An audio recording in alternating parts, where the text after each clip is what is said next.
ఎన్టీఆర్ జీవిత చరిత్ర ఆధారంగా తెరకెక్కిన ఎన్టీఆర్ బయోపిక్ మొదటి పార్ట్ ఎన్టీఆర్ కథానాయకుడు సంక్రాంతి కానుకగా జనవరి 9న రిలీజ్ అయిన విషయం తెలిసిందే. ఈ చిత్రం విడుదల మొదటి రోజు నుంచి ఈ చిత్రంపై ప్రశంసల జల్లు కురిపిస్తూనే ఉన్నారు. కలెక్షన్ల పరంగా సినిమా వెనకాల ఉన్నా కూడా ప్రశంసల పరంగా మాత్రం ఎవరికీ అందనంత ఎత్తులో ఉంది. సినీ విమర్శకుల నుంచి అభిమానుల వరకు అందరూ సినిమా గురించి గొప్పగా మాట్లాడుతున్నారు. ఇక సినిమా ఇండస్ట్రీ నుంచి ఒక్కొక్కరిగా ఎన్టీఆర్ కథానాయకుడు సినిమా చూసి ఈ చిత్ర యూనిట్కి తమ అభిమానాలను తెలియజేస్తున్నారు. ఇప్పటికే దర్శకేంద్రుడు రాఘవేంద్రరావు, మహేష్ బాబుతో పాటు చాలా మంది ఎన్టీఆర్ కథానాయకుడు సినిమా చూసి తమ అభిప్రాయాలు చెప్పారు.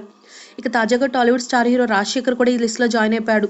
తాజాగా తన కుటుంబంతో కలిసి కథానాయకుడు చూసావని, ఈ సినిమా పూర్తయ్యే వరకు తనకి తెరపై కనిపించింది బాలయ్య కాదని ఎన్టీఆర్ఏనంటూ ప్రశంసించారు.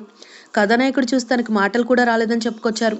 అప్పట్లో ఎన్టీఆర్తో రాజశేఖర్కి మంచి సంబంధాలే ఉండేవి. దీంతో సినిమా చూసిన రాజశేఖర్ బాగా ఎమోషనల్ అయ్యాడు.